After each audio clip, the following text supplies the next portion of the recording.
Ok, mis hermanos, para los que no me conocen, mi nombre es Cristian González, estoy para servirles y en la mañana de hoy tengo el privilegio de dirigir el servicio y de traerles una pequeña porción de la palabra, ¿sí? Así que para eso, por favor, les pido que abran sus Biblias en el libro de Santiago, carta de Santiago, capítulo 1. Santiago, capítulo 1. Y vamos a ubicarnos en el verso 17, Santiago 1, 17. Cuando lo tengan me dicen amén. Eso. Ok, ya por ahí les está chuleteando. Si lo pueden poner en la versión NBI, sería bueno lo voy a leer esa versión. Dice así: toda buena dádiva y toda perfecta bendición descienden de lo alto, donde está el Padre que creó las lumbreras celestes y quien no cambia ni se mueve como las sombras. Por su propia voluntad nos hizo nacer mediante la palabra de verdad para que fuéramos como los primeros frutos de su creación. Amén. Oramos.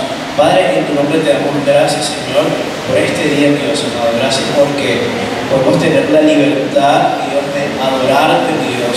Cuando hoy día muchos hermanos en estos momentos literalmente están escondidos para poder abrir y leer, así sea 2 o 3 páginas de tu escritura, Dios. Gracias porque estamos en un lugar en que podemos abrir nuestra Biblia, Dios, que podemos compartir de tu palabra y que podemos enriquecer y aprender de ella juntos como hermanos, Dios. Bendice este tiempo, Dios amado, en el nombre de Jesús. Amén y amén. Ok, entonces aquí acabamos de leer un versículo muy interesante, pero para poder entenderlo un poco más, porque se oye así como ya, ahí falta un pedazo de la historia para poder entender, ¿cierto?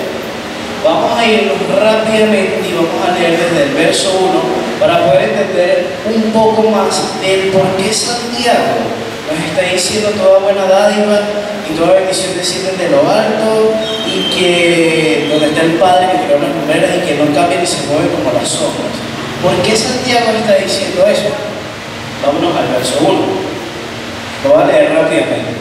Hermanos míos, considérense dichosos cuando tengan que enfrentarse con diversas pruebas, pues ya saben que la prueba de su fe produce perseverancia, y la perseverancia debe llevar a feliz término la obra, para que sean perfectos e íntegros sin que les falte nada. Si a alguno de ustedes le falta sabiduría, pídasela a Dios, y Él se las dará, pues Dios da a todos generosamente sin menospreciar a nadie.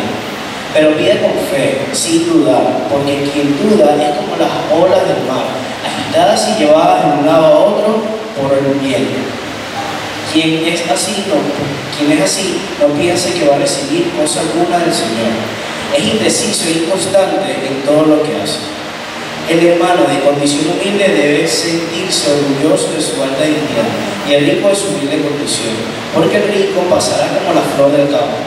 El sol cuando sale seca la planta de su calor abrasador. A esta se le cae la flor y pierde su belleza. Así se marchitará también el rico en todas sus empresas. Dichoso, vamos a prestarle atención a este versículo, dichoso el que resiste la tentación, porque al salir aprobado recibirá corona de la vida, que el Señor ha prometido a quienes lo aman. Que nadie al ser tentado diga, es que Dios me tienta, porque Dios no puede ser tentado por el mal, ni tampoco tienta Él a nadie, todo lo contrario. Cada uno es tentado con sus propios malos deseos. Todo lo contrario, cada uno es tentado cuando sus propios deseos malos lo arrastran y seducen. Luego, cuando el deseo concedido entra el pecado, y el pecado, una vez que ha sido consumado, da luz a la muerte. Entonces, aquí vemos algo muy interesante, que es que yo creo que a lo largo de nuestra vida cristiana muchas veces nos cuesta entender estas dos naturalezas que Santiago nos está hablando el día de hoy. Primero, la naturaleza que vemos es la naturaleza de Dios. Como lo vemos en el versículo 17, dice que todo lo bueno desciende de lo alto. ¿Qué quiere decir? Que desciende de de Dios, ¿cierto? Ahí no dice todo lo dobladito, todo lo que no es perfecto, dice todo lo bueno. Entonces vemos una naturaleza de Dios que todo lo que hace Dios es bueno. Ok, nuevamente, todo lo que hace Dios es bueno. ¿Sí? Ok, perfecto. Y también nos dice más adelante que no nos dejemos engañar. ¿Por qué dice que no nos dejemos engañar? Ahí es donde entra la segunda naturaleza, la naturaleza del hombre, la naturaleza pecaminosa. Pero para entender un poco más esos términos de prueba, tentación, yo quise investigar un poco qué significan esos términos. Prueba, poner a prueba, la redundancia, para determinar la naturaleza de algo, incluyendo imperfecciones, defectos u otras cualidades. Otra definición es examinar o poner a prueba, probar o experimentar, probar a alguien, hacer examen de circunstancia o fortaleza. ¿Qué podemos ver allí? Y cómo lo leímos en los primeros versículos. Que cuando nosotros estemos pasando por una prueba, ¿cuál debe ser el resultado de esa prueba? Que perseveremos en el Señor, que maduremos en Él, que lo aprendamos a conocer, que aprendamos a amar al Señor, que aprendamos a ver a Dios en el proceso. ¿Sí? Ahora, tentación es un impulso de hacer o tomar algo atrayente, pero que puede resultar inconveniente. Otro es instigación o estímulo que induce el deseo de algo. Otro es una incitación para pecar y seguir a Satanás en lugar a Dios. ¿Sí?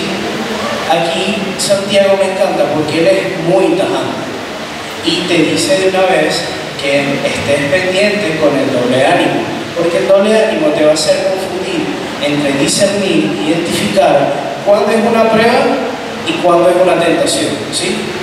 Un ejemplo de tentación pudiera ser, yo lo estaba pensando de esta manera.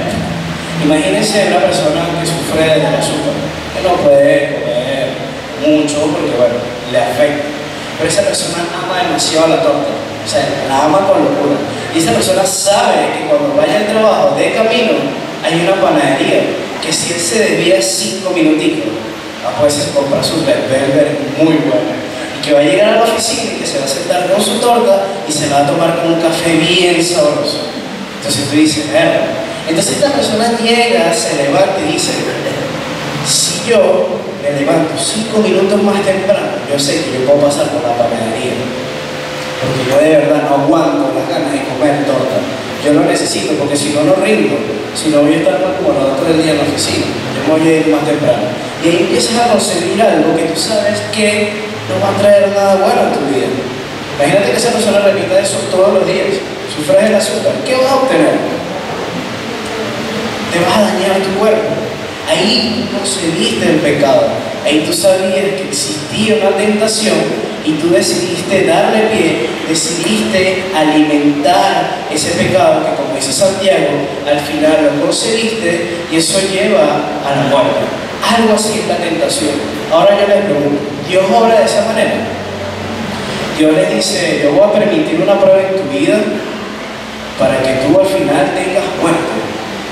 Si puedes, fino, si no, muerte eterna para ti. ¿Dios obra de esa manera, mis hermanos? No obra de esa manera. ¿Quién nos hace pensar o querer confundir ese hecho de prueba y tentación? El enemigo. El enemigo es el padre de las mentiras y él se encarga de confundirnos en si esto realmente es una prueba o es una tentación. Como lo vimos anteriormente, todo lo bueno proviene ¿de quién? De Dios. Y toda prueba al final trae un beneficio a nuestras vidas. Entonces, vemos estas dos naturalezas que el mismo Dios nos dice explícitamente en su palabra que debemos pedirle sabiduría a Él. Cristian, ¿pero cómo hago? No entiendo. Él te lo está diciendo ahí, pídeme sabiduría, conóceme, abre las escrituras, búscame, para que sepas identificar cuándo es una prueba y cuándo es una tentación.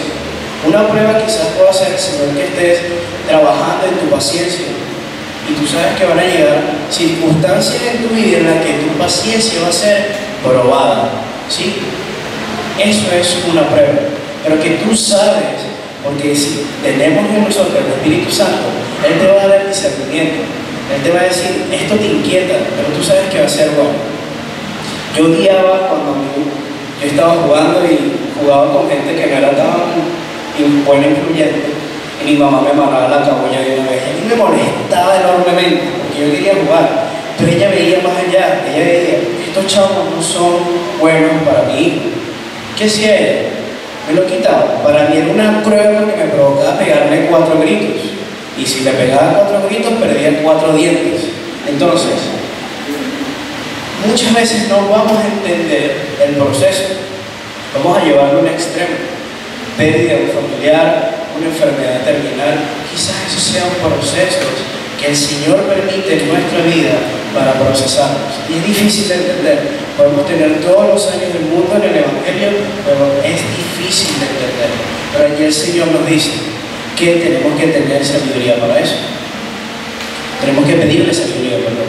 Aquí dice que también el apóstol Pablo aseguraba que la paga del pecado es muerte, pero el don de Dios es vida eterna en Cristo Jesús. Eso es una promesa hermosa que el Señor quiere, que el Señor tiene para nosotros.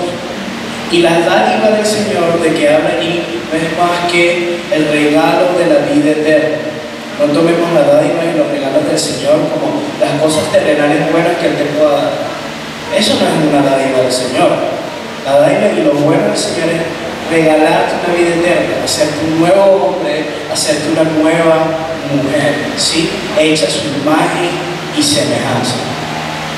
Ahora bien, para ya ir terminando.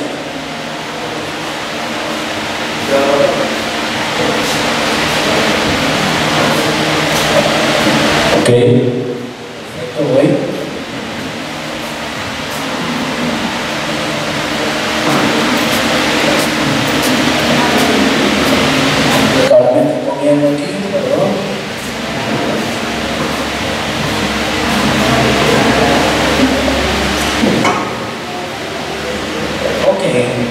Para ir ya terminando, acompáñenme por favor al versículo 22. Y aquí vamos a conseguir una respuesta bien interesante a todo esto que hemos estado leyendo. Ahí el versículo número 22 de Santiago, que dice: no se contenten solo con oír la palabra, pues se engañan ustedes mismos. Lleven la práctica. El que escucha la palabra pero no la pone en práctica es como el que se mira el rostro en su espejo y después de mirarse se va y se olvida enseguida como es. Pero quien se fija atentamente en la ley perfecta que da libertad y persevera en ella, no olvidando lo que ha oído, sino haciéndolo, recibirá bendición al practicarla. ¿Cuántos dicen amén por eso? Amén. Entonces, ¿cómo vamos a entender y cómo vamos a discernir o ver la diferencia entre una prueba y una tentación? Allí te lo está diciendo. Tienes que leer la palabra y tienes que ponerla en práctica. Difícilmente podemos decir que yo amo a Dios si no le conocemos. Puedes pararte aquí, puedes escuchar personas que se paran aquí y decir, tienes que amar a Dios, tienes que amar al Señor. Pero si en lo íntimo no te estás enamorando del Padre, créeme que muchas cosas las vas a percibir como tentación o como pruebas que son que Dios es el que tienta, cuando hay muchas veces que dice Dios no tienta. Dios no pone pruebas que no podemos superar. Y compartiendo un poco con mi esposo, yo estaba llegando al punto de que esto hoy en día es delicado. Tenemos que pedirle mucha sabiduría al Señor. Porque si no entendemos esto, fácilmente podemos apartarnos del Evangelio, apartarnos de Dios. Siempre queriendo echar la culpa a Dios de las cosas que nos ocurren. No sé ustedes, pero yo he tenido conversaciones con personas que le echan la culpa a Dios. O quien de ustedes no le ha echado la culpa a Dios en algo. Si no le has echado la culpa a Dios, perfecto. O sea, no sabes cuántas veces yo le he echado la culpa a Dios de algo cuando no lo entiendo. ¿Sí? Entonces, mis hermanos, leamos la Escritura, pidámosle sabiduría al Señor para que nos ayude a discernir entre esas dos naturalezas. Amén. Padre, en tu nombre te damos gracias, Señor, por tu bendita y hermosa palabra, Dios amado. Gracias porque tú eres bueno, Señor. Gracias porque tú nos guías, Dios mío, Escrituras, Señor, y a través de los tiempos de oración, Dios. Padre amado, perdónanos, Señor, si en esta semana o últimamente hemos estado quizás culpándote o quizás dudando de que si realmente es una prueba, una tentación, o si hemos llevado a cabo, hemos conseguido una tentación que se ha convertido en pecado, Dios. Espíritu Santo, Dios, ayúdanos a alejarnos de eso. Enciende nuestras alarmas, Señor, constantemente cuando se presenten esas situaciones, entendiendo que somos tus hijos, Señor, entendiendo que nos estás amando, Señor, y que también estás procesando nuestra vida, Señor, como el alfarero, Dios amado. En el nombre de tu Hijo Jesús, Señor, te lo agradezco, Dios amado, amén y amén.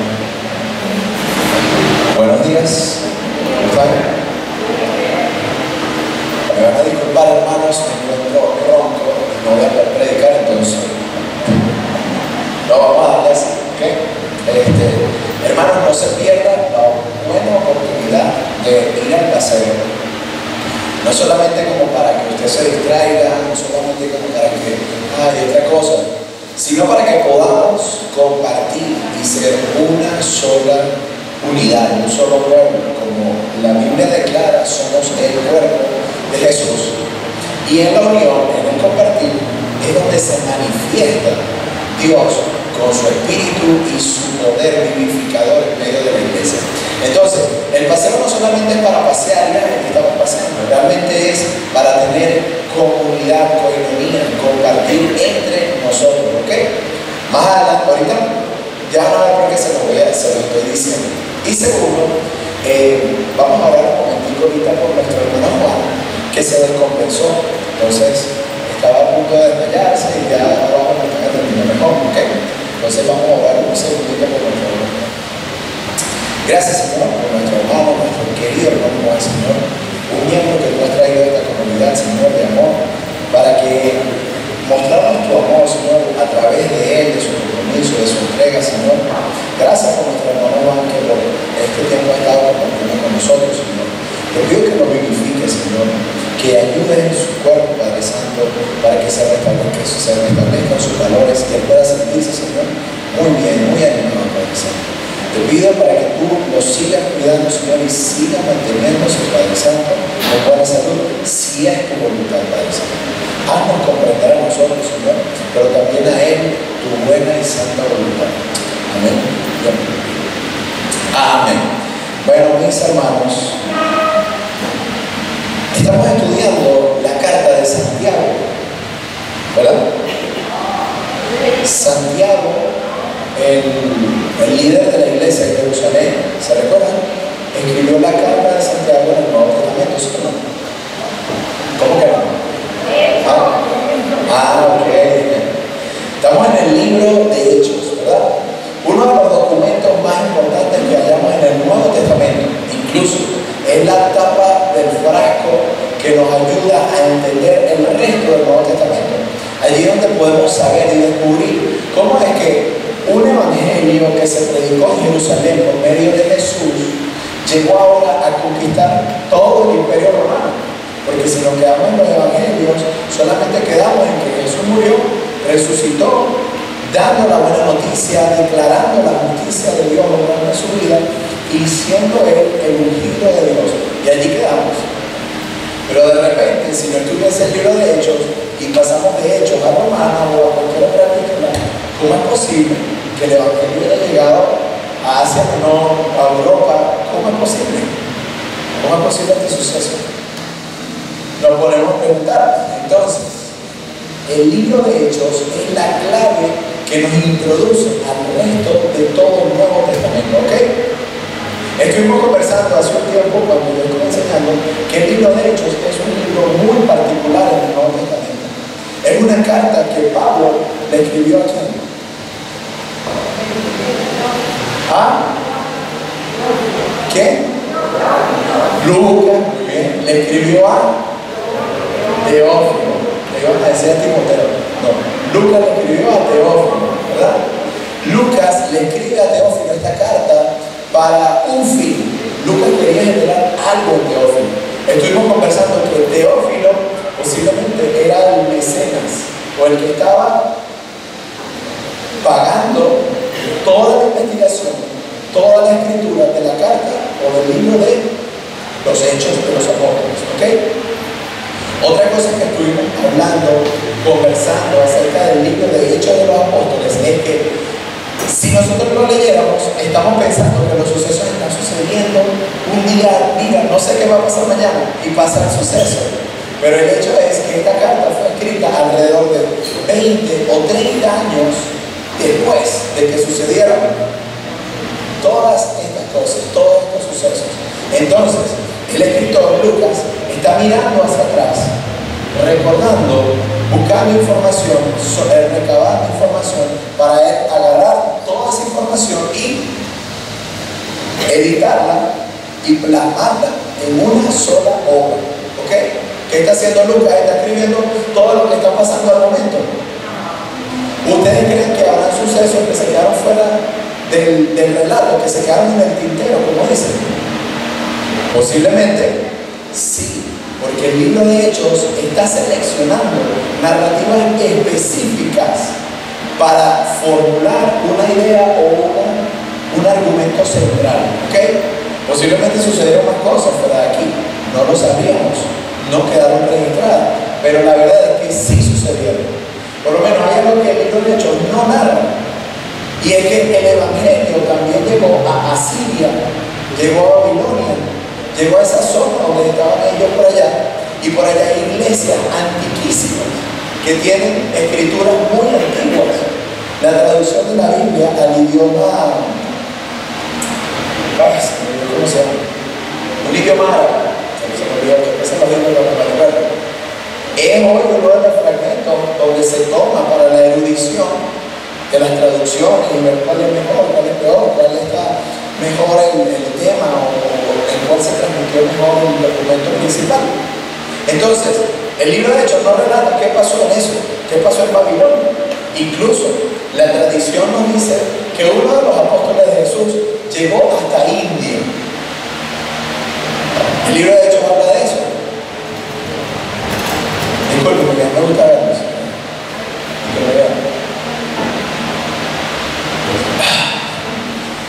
Entonces, el libro de Hechos tiene una selección importante de información. El autor no está simplemente dictando sucesos que pasaron. Él está seleccionando toda esa investigación y recursos que hizo para dejarlo escrito de una forma muy pulcra, muy limpia. ¿Ok? En el capítulo 1 de Hechos estuvimos viendo cómo Jesús, antes de ascender finalmente al cielo, le dejó a los apóstoles un encargo. ¿Se acuerdan? ¿Qué les dijo? Quédense en Jerusalén hasta que llegue el pan. No, quédense en Jerusalén hasta que llegue la promesa. Ya sabemos cuál es la promesa. Era que el Espíritu vivificador, el Ruach, el aliento de Dios, iba a venir, iba a posar sobre ellos, sobre su cuerpo, sobre su persona. Y esto es trascendente, esto es trascendental. Aquí hay una información muy importante, y ahorita vamos a nuevamente a retomar ese tema, porque no es cosa menor lo que va a pasar, no es algo, bueno, pasó, no, es algo sumamente importante, que cambió el rumbo del Nuevo Testamento, ese suceso, esa llegada, esa promesa. ¿Okay? Después de eso, los apóstoles se quedaron reunidos en el aposento alto, en un edificio, en una casa, en un lugar alto, posiblemente 4 o 5 pisos para su época, y estaban allí orando y en comunidad esperando eso. Escogieron, bueno, en ese proceso se me había olvidado, escogieron a un sucesor de los 12. ¿Cómo se llamaba? Matías, ¿verdad? Para que sustituyera a Judas.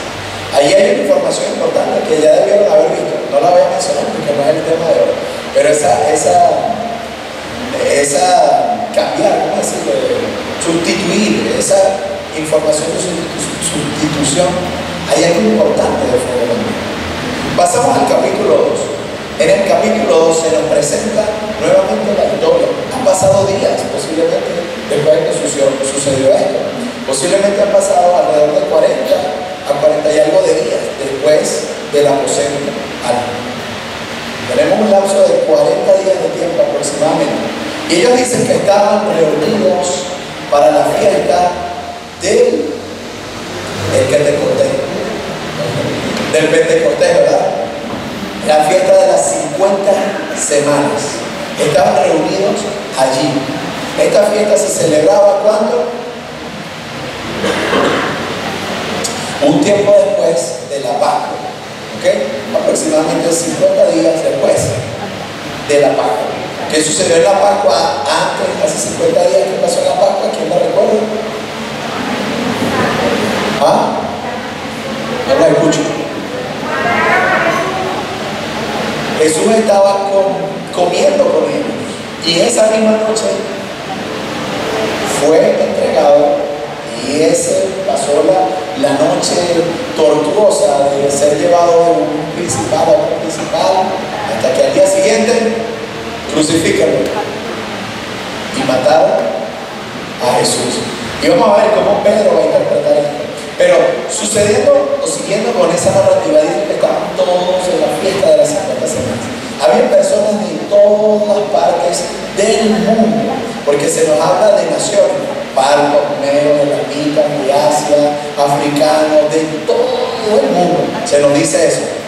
Básicamente, todas esas palabras o todas las palabras que nos dan las nacionalidades, Lucas nos está queriendo decir que estaban personas de todo el mundo antiguo conocido. Ellos no tenían un mapa como nosotros y podían ver Google Maps.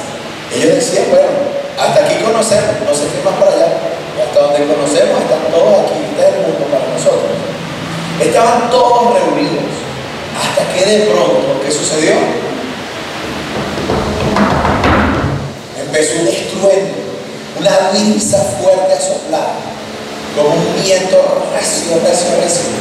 Y dice que de pronto, ¡pum!, empezaron los que estaban reunidos allí a hablar en otros idiomas. Los idiomas de las personas que estaban allí, partos, medos, elamitas, Mesopotamia, todo. Y empezaron a hablar cada uno de esos idiomas. Y las personas se quedaron sorprendidas y estaban diciendo, ¿qué está pasando aquí? Se quedaron atónitos y otros estaban diciendo, tú estás borracho. Tienes que estar borracho, están hablando como borrachos. ¿Por qué están hablando por el idioma? ¿Qué le está pasando? Dos perspectivas para el mismo suceso. Lucas nos dice que ese suceso, un viento fuerte de personas hablando en lenguas, Lucas directamente lo interpreta para nosotros y lo relaciona con ¿qué? Con la llegada del Espíritu Santo. ¿Siguen conmigo? ¿Me están entendiendo? ¿Alguien tiene una duda? Ok, muy bien.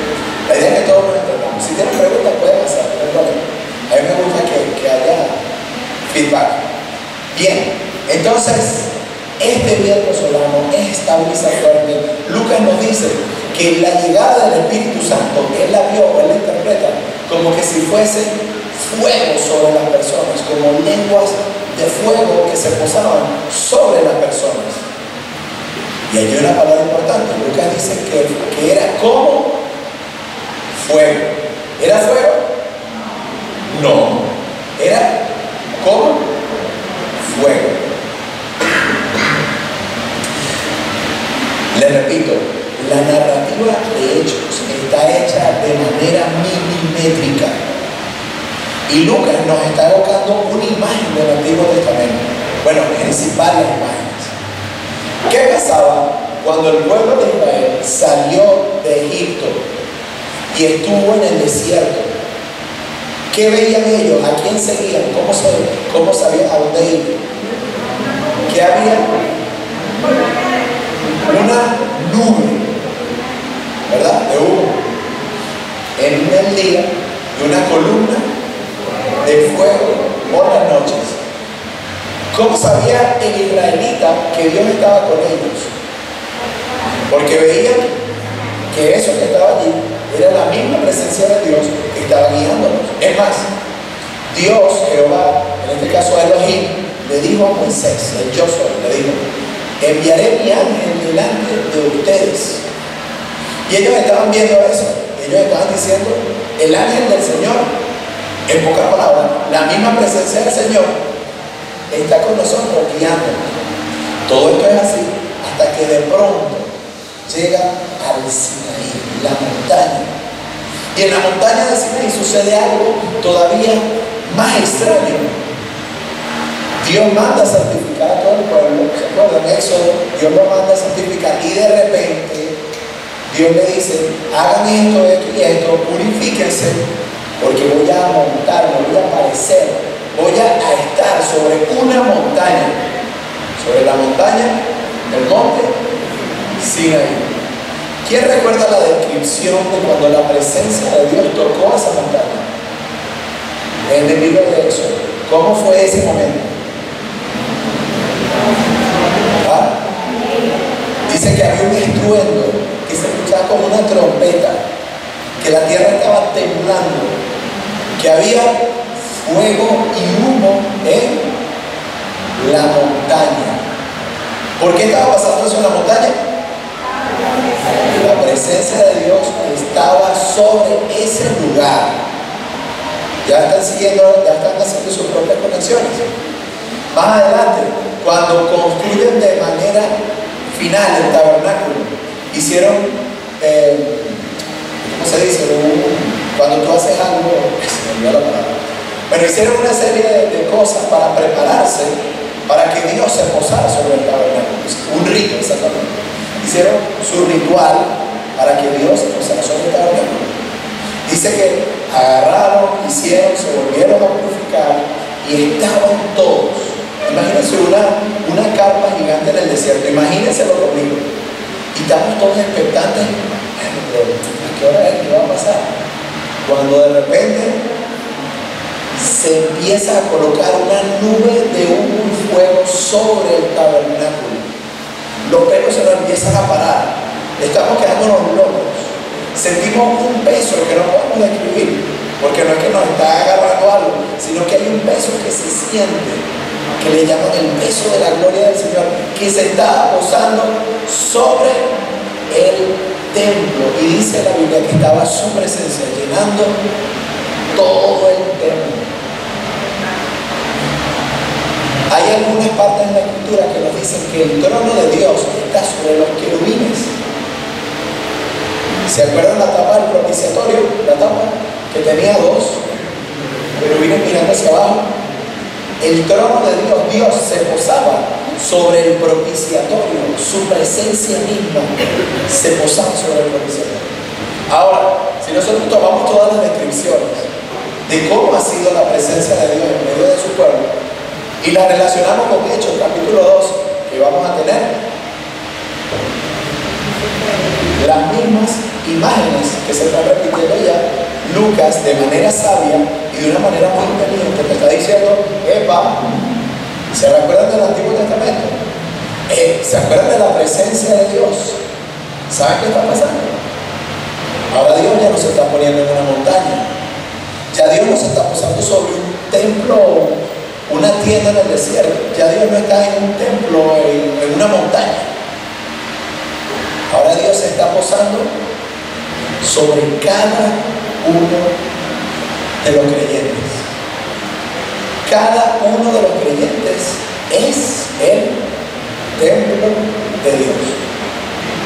Pedro, pensando en este suceso de Hechos 2, dice que cada uno de nosotros somos piedras vivas que estamos siendo edificados uno sobre otro. Estamos uno sobre otro haciendo una edificación, y esa edificación es finalmente un templo, el templo de Dios aquí en la tierra. ¿Quiénes son?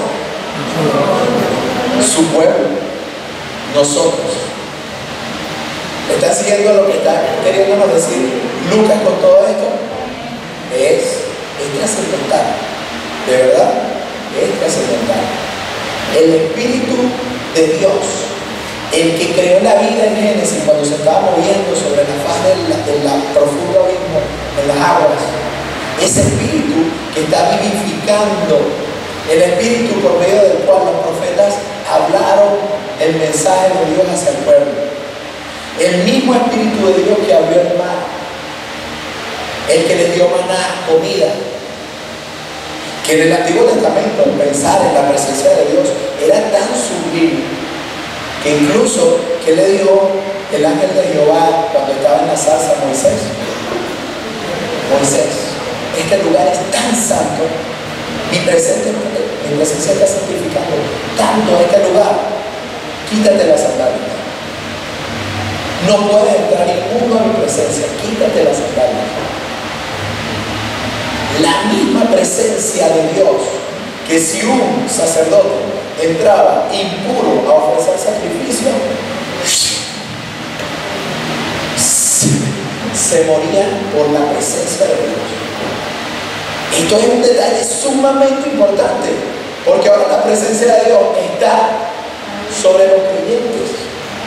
Y ahora piensen esto: ¿será que los creyentes no pecaban? ¿Será que eran demasiado santos?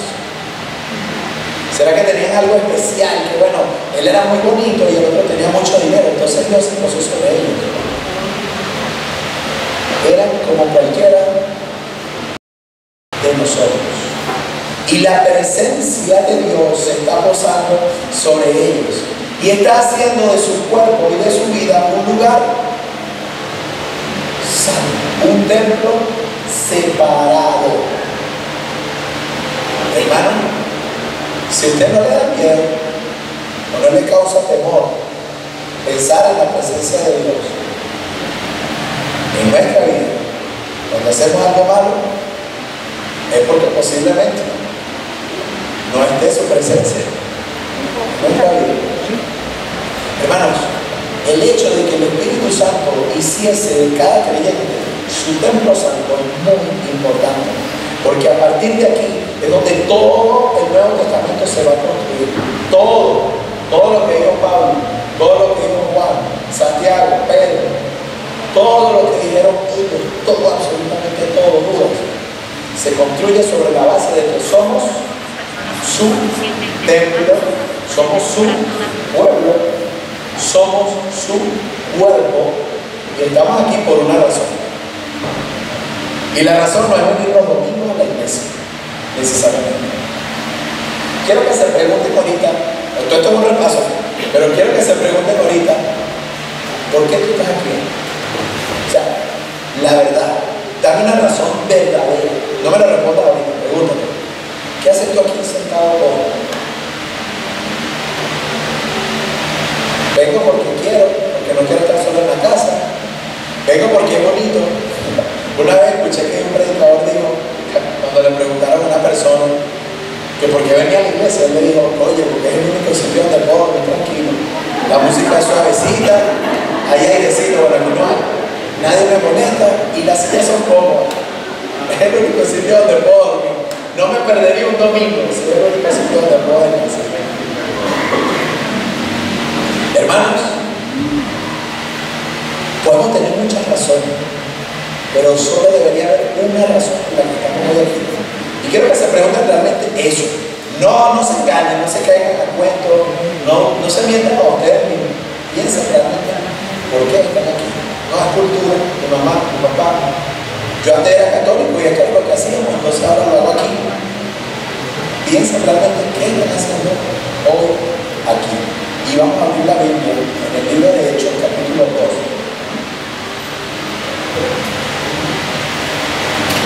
2. Hechos, capítulo 2. ¿Sí? Quedamos en el punto en que sucedió todo esto, está la misma presencia de Dios. Y hay dos perspectivas de un mismo suceso. Unos están diciendo, ¡wow! ¿Qué está pasando aquí? Y otros están diciendo, están borrachos. A propósito, algo que no mencioné,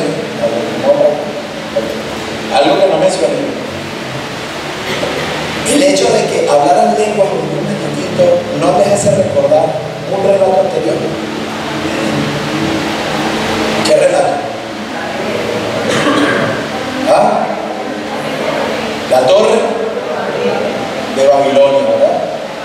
Ese sigural, esa pirámide, esa torre que construyeron para acercarse a Dios y estar en la presencia de Dios. Si ustedes saben, todas las pirámides se construyeron ¿para qué? O se creía antiguamente que la presencia de su deidad se posaba sobre la punta, porque ellos decían, los dioses viven en lo alto. Entonces, ¿dónde vamos a ir a adorar a los dioses? Para estar más cerca de ellos. A las montañas. Pero si podemos construir una montaña artificial, era la idea detrás de las pirámides, no solamente de Babilonia, en general. Todas las pirámides en la cumbre tienen un templo, todas. Entonces ellos pensaban que la presencia de Dios se colocaba allí.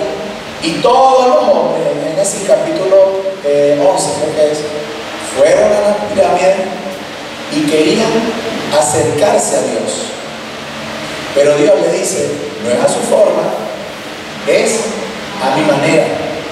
Y confundió allí lo que las lenguas. ¿Y qué hizo con las lenguas también? Los dispersó por todos lados, y se crearon las naciones. Y nuevamente Lucas está retomando esa idea. Pero ahora Dios no está volviendo todas las lenguas a una sola lengua. ¿Qué está haciendo? Estoy manifestando mi gloria a todas las lenguas. El proceso de Dios no es nuevamente vengan todos a un solo sitio, sino vayan todos a todos lados y hablen de las maravillas de Dios. Allí hay otra imagen de la figura de Dios. ¿Okay? Ahora sí, nos encontramos en el capítulo 2, versículo 14. Capítulo 2, versículo 14. Vamos a ver, estamos apenas en la introducción del libro de Hechos. Lo que está sucediendo en el capítulo 2 forma parte de la introducción también. Dice así: entonces Pedro, poniéndose en pie con los 11 apóstoles, alzó la voz y les declaró: hombres de Judea y todos los que viven en Jerusalén, sea esto de su conocimiento y presten atención a mis palabras.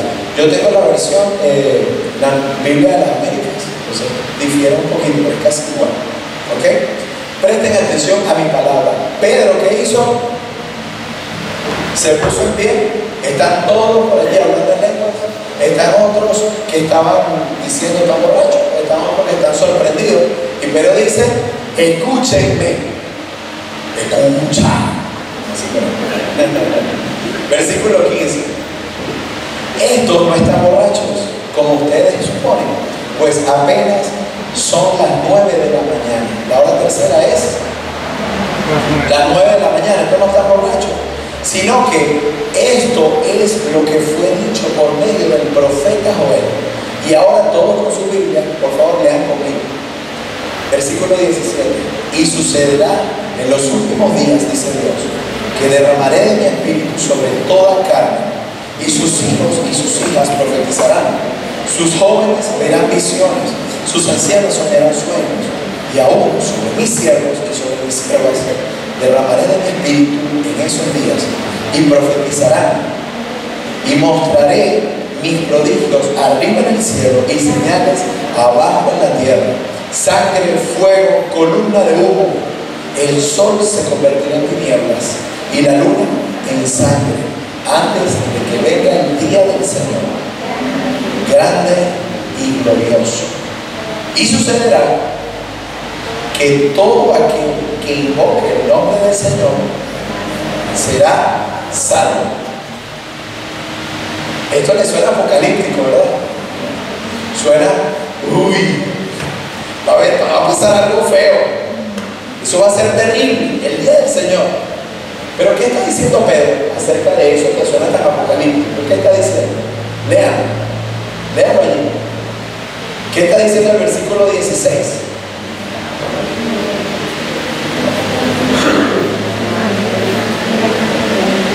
Esa profecía se está cumpliendo. ¿En dónde? ¿En dónde se está cumpliendo? Todavía falta. ¿Qué dice Pedro? Todavía falta. Que se estaba cumpliendo allí. Pedro dice: no están borrachos, ustedes son judíos de nacimiento, es decir, de la religión judía. Ustedes conocen la Torá, la ley, los profetas, la Nevi'im, que tuvieron toda esa broma. No escucharon lo que dijo el profeta Joel. Mírenlo, es lo que está pasando. lo dicho, mencionado por el profeta Joel, es lo que está sucediendo aquí, antes de que venga el día del Señor. Si nosotros pensásemos que esta profecía falta por cumplirse, tendríamos un problema. ¿Por qué? Porque el versículo 20 nos dice que todo esto antecede al día del Señor. Todos estos sucesos son antecesores al día del Señor. Pero después dice que todo aquel que invoque el nombre del Señor va a ser salvo.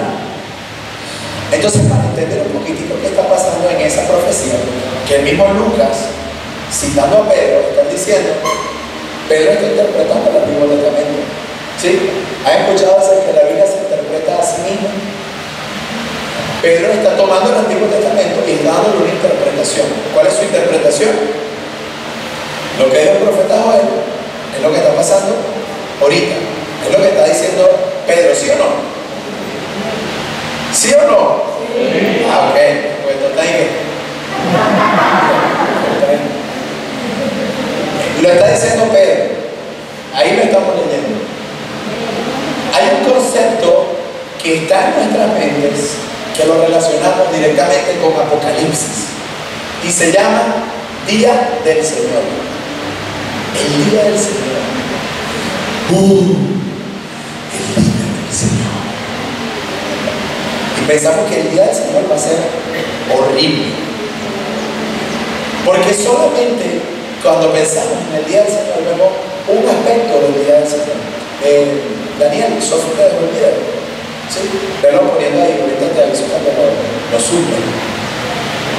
Siempre que pensamos en el Día del Señor, solo estamos viendo una parte de la moneda del concepto Día del Señor en la Biblia, ¿sí? Y la moneda que siempre vemos es el Día del Señor, es de pavor. Pero el concepto del Día del Señor tiene que ver la otra cara de la moneda con que cuando eso sucede va a haber una liberación. Dios va a liberar. Y en el Antiguo Testamento, justamente en el libro de Éxodo, se usa el concepto Día del Señor cuando el pueblo de Israel fue libertado de Egipto. Y allí vemos las dos ideas. Uno, Dios está libertando. Y dos, Dios está juzgando. En este caso, juzgó a los dioses de Egipto, como lo menciona el mismo libro de Éxodo, que Dios iba a emitir juicio contra los dioses, los Elohim, esos seres espirituales rebeldes.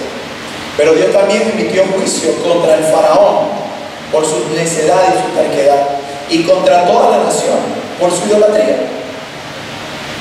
Pero Dios también, ¿qué hizo? Liberó a su pueblo en un día de liberación. ¿Ok?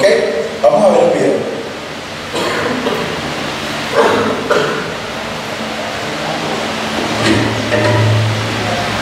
El Día del Señor. Esta es una frase de la Biblia que las personas religiosas usualmente usan cuando hablan del fin del mundo. Sí, cosas como el Armagedón o el Apocalipsis. Quizás estés familiarizado con esta imagen de Jesús regresando en comunidad. El que abre la mano para traer el juicio final. Todos quieren saber qué va a pasar. Entonces, muchas de estas imágenes vienen del último libro de la Biblia, pero para entenderlas, tienes que regresar al primer libro. Cuando la historia comienza, vemos a Dios crear un mundo asombroso. Luego, Él les da a los humanos el poder para gobernarlo en su nombre. Pero los humanos son tentados por este misterioso personaje no humano que les hace una promesa. Podrás definir el bien y el mal en tus propios términos y ponerte en igualdad de Dios. Justo lo que ellos hacen. Las historias resultantes se tratan de las relaciones rotas y la violencia que esto ocasiona. Sí, esta promesa crea enormes problemas. Ahora, todos tienen que protegerse a sí mismos y luchar por sobrevivir. Todos están usando la muerte como un arma para ganar poder. Todo lleva a la historia de la construcción de la ciudad de Babilonia. O en hebreo, Babel. Todos se unen para elevarse a ellos mismos al lugar de Dios. Y Dios sabe lo devastador que esto podría ser. Toda una cultura redefiniendo el bien y el mal como si fuera Dios. Así que Dios confunde su lenguaje y los dispersa. De aquí en adelante, Babilonia se convierte en una clase de ícono en la historia bíblica. Es una imagen que representa la rebelión corporativa de la humanidad contra Dios. Y la siguiente vez que vemos esto es en la historia del antiguo Egipto. Es cierto, el faraón, rey de Egipto, se siente amenazado por estos inmigrantes israelitas. Él empieza a matar a todos los niños y esclaviza al resto. Esto es realmente malvado. Sí, Egipto es como una Babilonia más grande y malvada. Ellos se cuidan a sí mismos a costa de los demás, redefiniendo el poco bien. Así que Dios le retorna a Faraón su propio mal, su orgullo, impulsor y fruto atacado por la muerte. Después de esta gran liberación, los israelitas cantan una canción acerca de cómo Dios es su guerrero que los liberó del mal. Los israelitas se referían a este momento como el día en que fueron rescatados de un sistema humano. Y cada año, desde ese momento, los israelitas han celebrado el día de su liberación con una cena simbólica de un cordero sacrificial. Se llama Pascua. Eventualmente, Israel llega a su propia tierra y tiene sus propios reyes y se enfrenta con nuevos enemigos. Así que ese pasado día del Señor, celebrado en cada Pascua, comienza a generar la esperanza de que Dios traerá el día de nuevo para salvar a Israel de las nuevas amenazas. Ahora, allá en las colinas, había un pastor de ovejas llamado Amós. Él fue designado por Dios como profeta para anunciar impactantes noticias a Israel, que Dios traería otro día del Señor contra sus enemigos. Y esta vez el blanco es Israel, que tristemente los líderes de Israel también habían redefinido el bien y el mal por sí mismos, resultando en corrupción y violencia. El pueblo de Dios se ha hecho como Babilonia. Los oprimidos se convirtieron en opresores. Babilonia parece como una trampa de la que nadie puede escapar. Así que el día del Señor viene sobre Israel. Son conquistados, llevados cautivos al exilio. A partir de ese momento, Israel sufrió bajo el gobierno de continuos imperios opresivos. Esta es la historia en la que nació Jesús. Sí, en ese tiempo el imperio opresivo sobre Israel era Roma. Entonces va Jesús a confrontar a Roma, deshacerse de ellos.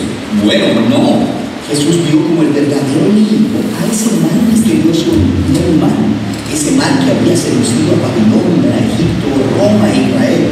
Toda la humanidad se ha rendido a la promesa del poder del maligno. Esto es lo que Jesús resistió solo en el desierto, cuando fue tentado a utilizar su poder con fines egoístas. Pero él no lo hizo. Después de eso, él empezó a confrontar los efectos del mal en los demás. Empezó diciendo que iría a Jerusalén para la Pascua, para una confrontación final con el mal de Israel y Roma, muriendo. Morir, pero eso luce como un fracaso. Jesús dejaría que el mal agotara todo su poder sobre él, usando su única arma verdadera, la muerte. Jesús sabía que el amor y la vida de Dios eran todavía más poderosos, que él podría vencer al mal, volviéndose el cordero de Pascua, entregando su vida en un acto de amor. Y algo cambió ese día. Cuando Jesús derrotó al mal, él abrió un nuevo camino para que cualquiera pudiera escapar de Babilonia y descubrir esta nueva clase de poder, esta nueva forma de ser humano. Ok, así que algo cambió, pero el poder del mal todavía está vivo y funcionando, y nosotros seguimos construyendo nuevas versiones de Babilonia. Cierto, el último libro de la Biblia, Apocalipsis, apunta hacia el futuro y el último día del Señor. Es cuando el reino de Dios viene a confrontar a la gran Babilonia. Es la imagen de todas las naciones corruptas del mundo. Sí, eso es todo. El Armagedón, el juicio final. ¿Cómo acabará Jesús con el mal? Bueno, no es lo que podrías esperar. En Apocalipsis, el Jesús victorioso se simboliza con un cordero sacrificado manchado de sangre. Y luego, cuando Jesús llega al final sobre su caballo blanco para confrontar al mal, él está manchado de sangre antes que la batalla siquiera comience. ¿Premanchado de sangre? Eso es una imagen extraña. Más bien, él venció con su sangre cuando murió con sus enemigos. Y la espada está en su boca, un símbolo de la autoridad de Jesús para definir el bien y el mal y hacernos responsables cuando traiga finalmente la justicia de una vez por todas. Y así, mientras tanto, el día del Señor es una invitación para resistir la cultura de Babilonia. Y es una promesa de que un día Dios liberará nuestro mundo de la corrupción y traerá las cosas nuevas que tiene preparadas. ¿Qué les pareció? Aclaró un poquito la idea de el día del Señor, ese concepto que siempre por lo general lo relacionamos con un evento futuro, pero lo cierto es que el el día del Señor ya ha llegado, estamos en el día del Señor. Él está generando una liberación desde su resurrección y la llegada de su Espíritu Santo. Él ha estado liberando a cada persona de las garras del chancludo, como dicen del chamuco. Él ha estado liberando a todas las personas para que puedan entrar a una nueva manera de vivir, una nueva humanidad que Él está creando. Y que cada uno de nosotros, si es que somos su pueblo, pertenecemos a este nuevo mundo que Él está creando. Él empezó a recrear ya, la nueva creación ya empezó a ser recreada. ¿Sabían eso? ¿Dónde empezó? Nosotros. En cada uno de ustedes, porque su Espíritu está morando en cada uno de ustedes, transformando su manera de pensar, de actuar, para que sean conformes a la de su Hijo Jesús. Ya la nueva creación está empezando y ya el mundo debe experimentar un cambio. Por eso les pregunto, ¿qué hacemos hoy aquí? ¿Qué estamos haciendo aquí? ¿A qué vinimos los domingos? Vayan ahí dándole vuelta. ¿Cuánto tiempo tenemos? ¿Qué me dicen? Faltan 8 minutos. Pero no podemos terminar. Yo quería terminar el capítulo 2. Imagínense ustedes. Entonces, Pedro está diciendo, muchachos, lo que ustedes pensaron en el profeta Joel cuando profetizó eso, está sucediendo hoy aquí frente a ustedes. Igual, las imágenes que está usando Joel, el sol se oscurecerá, la luna en sangre, fuego, humo, todas estas nuevamente son evocaciones a la presencia de Dios llegando a liberar a su pueblo. Así como en Egipto, así como posteriormente con Babilonia, así como con cada nación que Dios ha estado haciendo liberación a su pueblo, ha estado liberando. Ese día del Señor está llegando. Ustedes saben qué es lo más cumbre de todo esto, que la celebración, la fiesta que celebró Israel en Egipto, esa comida antes de su liberación, ¿cómo se llamaba? La Pascua. ¿Qué hizo Jesús antes de efectuar su liberación por medio de su sacrificio? ¿Qué estaban haciendo? ¿Qué estaban celebrando? La Pascua. Esto no es casualidad. Pero yo les repito, la Biblia es un libro milimétrico. Está sumamente bien diseñado y bien pensado, con imágenes que nos evocan todo, de verdad. Aquí hay demasiada información en capas, subcapas, en imágenes, en evocaciones, en citas, en todo. Aquí está pasando mucho en este capítulo. El capítulo es sumamente profundo. Si nos ponemos como a darle más y más, aseguro que vamos a llegar más profundo cada vez, más profundo cada vez. Entonces, ¿qué está diciendo Pedro? Todo esto sucederá, esto ya estaba dicho. Lo que está pasando hoy es lo que profetizó Joel. La profecía se está cumpliendo hoy aquí frente a ustedes. Versículo 22. Hombres de Israel, y empieza el mensaje del Evangelio. Esa es la predicación. Hombres de Israel, escuchen estas palabras. Jesús el Nazareno, varón confirmado por Dios entre ustedes, con milagros, prodigios y señales que Dios hizo en medio de ustedes a través de él, tal como ustedes mismos lo saben. Hace 50 días ellos estaban viendo esto que está diciendo Pedro. Está diciendo, ustedes lo vieron. Fue confirmado su poder porque a Jesús lo seguían los milagros y las señales. Y eso declaraba que Dios estaba con él, porque ¿quién puede hacer eso si Dios no está con él? Nadie. Entonces toda la confirmación del apoyo de Dios total y del ministerio de Jesús fue precedido por los milagros y las señales. Versículo 23. Este fue entregado por el plan predeterminado y el previo conocimiento de Dios. Aquí estamos hablando de presciencia. Y aquí estamos hablando de que el plan de Dios ya había sido planificado hace años.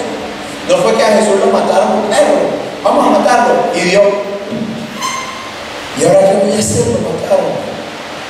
Esto estaba planificado. Es más, esto era así. El mismo Jesús fue hasta la montaña y se presentó ante la montaña, ¿cómo se llama esta montaña? Donde fue la transfiguración. No escucho bien. Los Olivos. Monte de los Olivos. ¿Dónde Jesús se transfiguró? ¿No se acuerdan? Bueno, investigación para la semana que viene. A mí se me olvidó, pero vamos a buscar, ustedes también pueden buscar, ¿ok? ¿Cuál fue el monte donde Jesús se transfiguró? No, ni en Getsemaní ni en el otro. Hay uno que dice que fue el monte Tabor, y hay otro que dice que fue la montaña de... Ay, se me olvidó esa zona. Después se la digo, no se preocupe. Entonces, Jesús mismo fue, el mismo Pablo, pensando en eso, cuando Jesús estaba allí, dice, si los líderes, los principales de este mundo hubiesen sabido, no hubiesen matado a Jesús, porque no les convenía que la muerte de Jesús fuese un hecho para liberar a su pueblo. Si lo hubiesen sabido, Jesús no hubiese sido crucificado, pero este plan ya estaba predeterminado de antemano. El Salmo 23 está sumamente claro. Si ustedes leen el Salmo 23, ahí está el sacrificio de Jesús literalmente. Es un salmo mesiánico. Sí, pero seguimos. Entonces, fue entregado por el pleno conocimiento y consejo de Dios. Y ustedes lo clavaron en una cruz, por manos de impíos lo mataron. Pero Dios, ¿qué hizo Dios? Versículo 24, lo resucitó, poniendo fin a la agonía de la muerte, puesto que no era posible que él quedara bajo el dominio de la muerte. Aquí tenemos otra profecía y otra cita del Antiguo Testamento. Porque David dice, veía siempre al Señor en mi presencia, pues está a mi diestra para que yo no sea sacudido, por lo cual mi corazón se alegró, mi lengua se regocijó, y aún hasta mi carne descansará en esperanza, pues tú no abandonarás mi alma en el Hades, ni permitirás que tu santo vea corrupción. Me has hecho entender el camino de la vida, me llenarás de gozo con tu presencia. Esta cita que está haciendo Pedro aquí la encontramos en el Salmo 16, versículos 8 al 11. Y si pueden leer todo el Salmo, es un salmo mesiánico. Está hablando de esto. Pedro nos está haciendo una pequeña cita, pero si vamos a la cita original, vamos a tener muchísima más información en contexto. Pero, ¿qué está queriendo decir Pedro con esta profecía citada? Vamos a ver, porque él mismo lo explica. En el versículo 29 dice, Pedro dice, hermanos, el patriarca David les pudo decir con franqueza que murió y fue sepultado, y su sepulcro está entre nosotros hasta el día de hoy.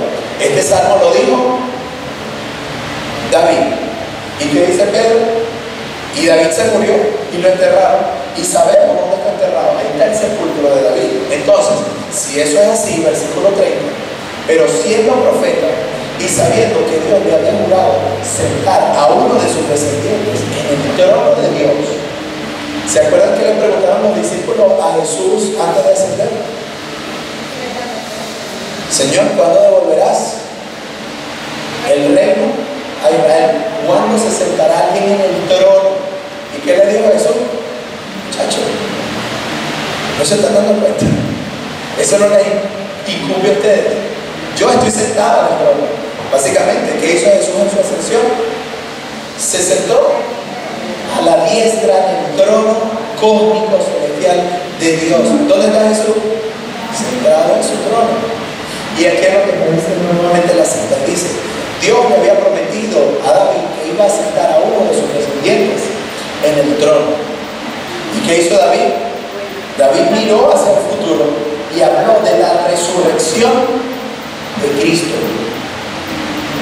De que Cristo en su resurrección no fue abandonado en el Hades o en el Seol, en el gran abismo, ni su carne se decompuso. Él no sufrió corrupción. Él resucitó en su mismo cuerpo. A este Jesús lo resucitó Dios, de lo cual todos nosotros somos testigos. Ya se acabó el tiempo. ¿Me regalas 5 minutos? No me regalas.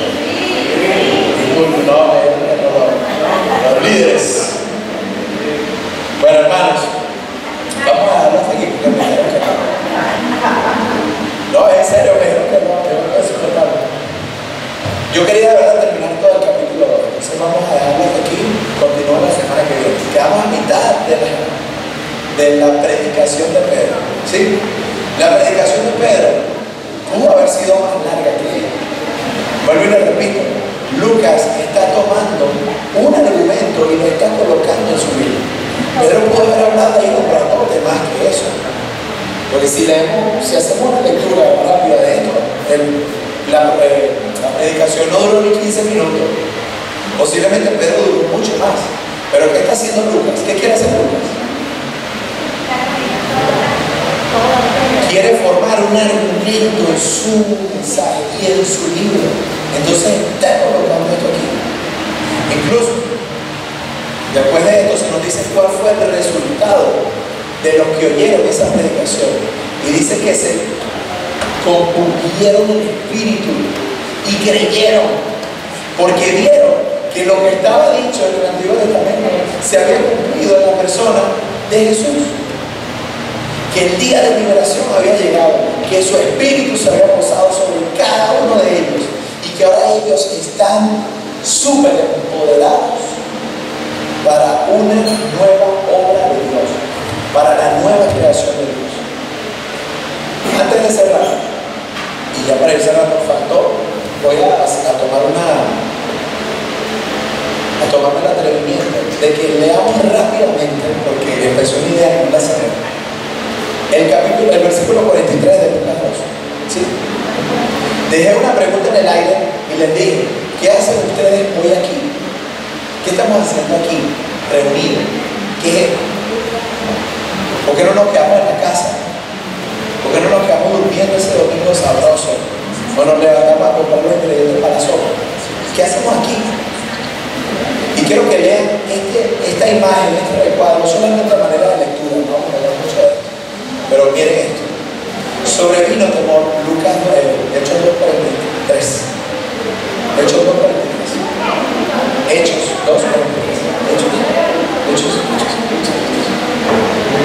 2:43. Dice así: sobrevino temor a toda persona, y muchos prodigios y señales se hacían por los apóstoles. Todos los que habían creído estaban juntos y tenían todas las cosas en común. Vendían sus propiedades y sus bienes y las compartían unos con otros según la necesidad de cada uno. Día tras día continuaban unánimes, fíjate, en el templo. Aunque el templo ya no era ese lugar de Jerusalén, era cada uno de los creyentes, y juntos, todos en comunidad, formaban un templo celestial de Dios. Entonces estaban unánimes compartiendo el pan, es decir, esta Pascua, en los hogares. Comían juntos con alegría y sencillez de corazón. Versículo 47. Alababan a Dios. Alababan a Dios y hallando favor con todo el pueblo, y el Señor añadía cada día a los que iban de cerca. ¿Por qué nosotros no somos eso? Si somos el pueblo de Dios. ¿Qué haces tú hoy aquí? ¿Por qué cuando termina el servicio te vas? ¿Por qué no compartes con tus hermanos? Somos un solo cuerpo. Somos un pueblo. ¿Cuántos de ustedes saben las necesidades de los demás?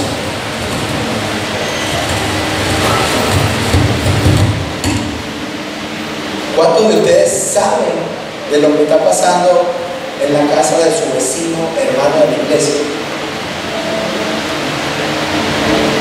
La iglesia la estamos convirtiendo en un club de domingo, o es el pueblo de Dios en la tierra, es su templo. Y esto era lo que quería llegar. Lamentablemente me expandí en otros temas y no pude llegar, pero aquí quería llegar, porque el mensaje de Pedro, todo culmina en que estaba pasando esto. O sea, toda la predicación de Pedro, que es muy importante saber, todo culmina en que la iglesia, mejor dicho, la reunión de todos esos tipos que estaban en el templo, en Pentecostés, terminó siendo, ahora ya no es un templo, ahora es una iglesia. Ya no es un lugar allí, ahora es una reunión en casas. ¿Vieron en la transición? Hay una transición muy rápida, pero sí la hay. Ya el templo no es lugar de adoración, Ahora el lugar de adoración es la reunión de nosotros, adorando al Señor. ¿Qué hacemos aquí en el domingo? La manifestación de Dios se da por medio de cada uno de nosotros, porque todos nosotros somos miembros de su cuerpo. Y como miembros de su cuerpo, cada uno hace una tarea: ayudar, limpiar un baño, hablar con un hermano que lo necesite, tan fácil como eso, darle un buen abrazo a otra persona. Hermano, esto es una exhortación, aquí que lo digo. Les exhorto a que sean la iglesia de Dios. No que seamos el club de los domingos que vamos, bueno, por costumbre, sino que realmente podamos ser la iglesia de Dios, la reunión de los santos, el templo de Dios, el cuerpo de Jesús aquí en la tierra. ¿Se puede? ¿Será que eso se puede? Es imposible. Bueno, llévese su regalo.